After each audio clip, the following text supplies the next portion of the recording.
트럼프가 우크라이나 전쟁을 끝내려는 이유. 도널드 트럼프 미국 대통령이 12일 블라디미르 푸틴 러시아 대통령과 통화하며 우크라이나 전쟁을 끝내기 위한 평화협상 개시를 합의했습니다. 캐롤라인 레빗 백악관 대변인은 이와 관련해 우크라이나 전쟁을 최종적으로 끝내는 평화협상에 진심으로 전념하고 있다라고 했습니다.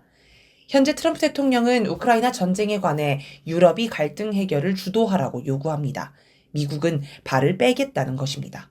우크라이나의 나토 가입도 반대하며 평화 유지군이 필요하면 유럽이 알아서 해야 한다고 주장합니다. 또 지금까지 우크라이나에 지원한 돈을 회수하겠다고 합니다.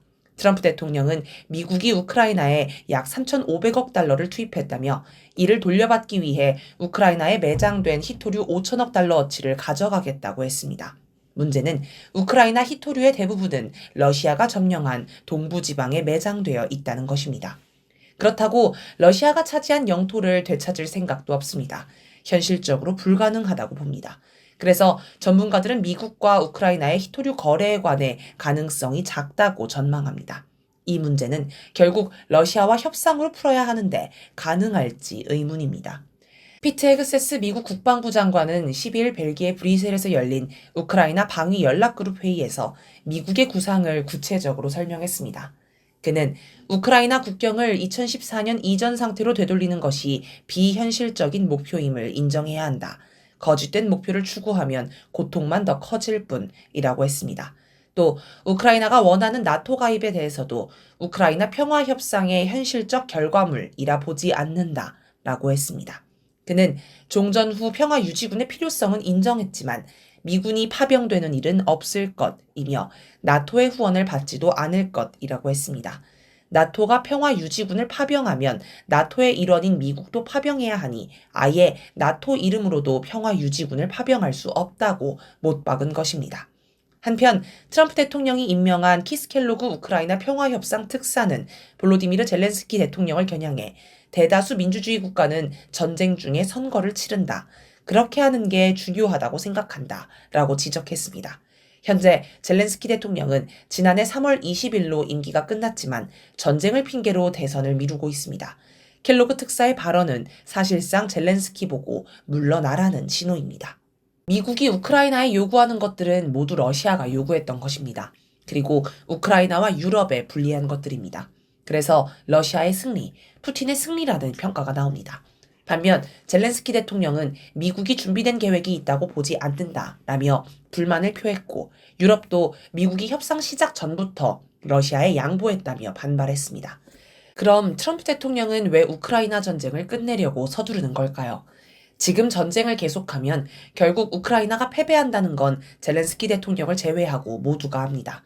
지금 우크라이나는 군인이 부족해 징집 연령을 낮추고 있습니다. 하지만 우크라이나에 파병하겠다는 나라는 없습니다. 미국도 더 이상 무기를 제공할 수 없습니다.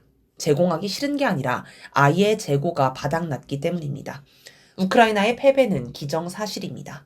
문제는 그냥 패배하는 정도가 아니라 아예 나라가 망할 수 있다는 것입니다.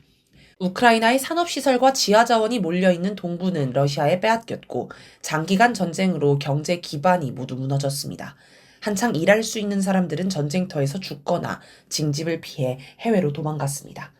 전쟁이 끝나면 젤렌스키 정권은 순식간에 무너지고 러시아의 영향 아래 칠러 정권이 들어설 것입니다. 이건 그나마 나은 편이고 아예 동부는 러시아가, 서부는 폴란드와 루마니아가 차지하면서 나라 자체가 세 개로 쪼개질 것이라는 주장도 있습니다. 어떻게 되든 러시아 턱 밑에 미국 거점이 아예 사라집니다. 그러니 완전히 거덜나기 전에 손해를 보더라도 일단 전쟁을 멈추려는 것입니다. 미국은 나라가 망하든 말든 자기 권력을 유지하기 위해 전쟁을 계속하려는 젤렌스키 대통령을 찍어 누를 것입니다. 트럼프 대통령은 이 상황에서도 하나라도 건질 게 있을지 주파나를 튕기고 있을 것입니다.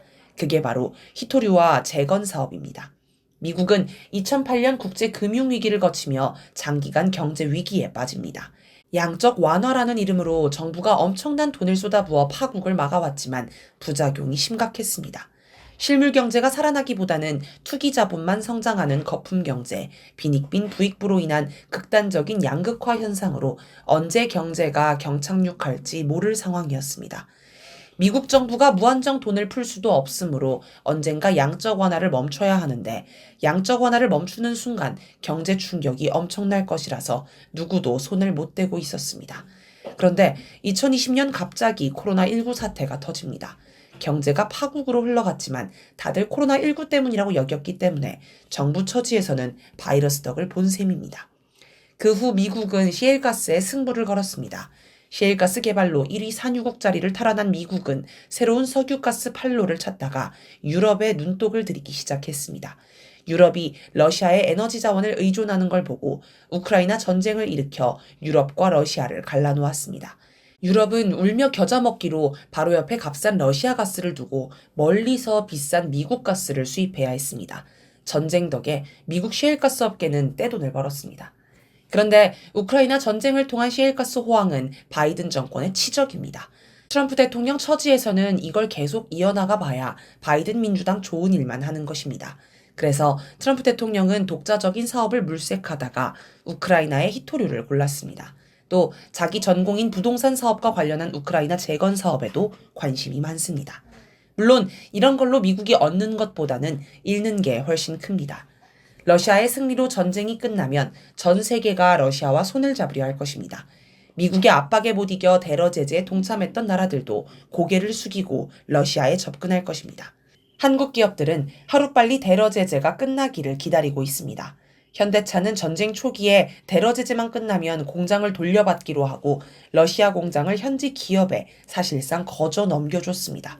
당연히 돌려받으러 갈 것입니다. 러시아에서 인기가 많았던 삼성 갤럭시 스마트폰도 다시 들어갈 것입니다. 물론 그 사이에 중국 기업이 시장을 차지해 삼성이든 현대든 손해가 막심하지만 그건 윤석열이 대러 제재에 동참했기 때문에 감수해야만 하는 부분입니다. 한국뿐 아니라 다른 나라들도 너도 나도 러시아에 몰려갈 것입니다. 경쟁력 우위에 있는 러시아 천연가스도 불티나게 팔릴 것입니다.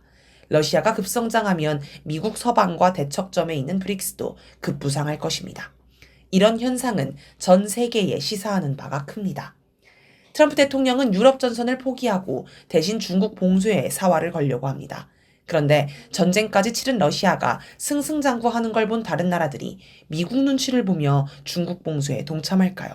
미국 눈치 보며 러시아에 등을 돌렸다가 경제 몰락의 길을 걷는 유럽에서 이미 많은 나라가 충분한 교훈을 찾았습니다.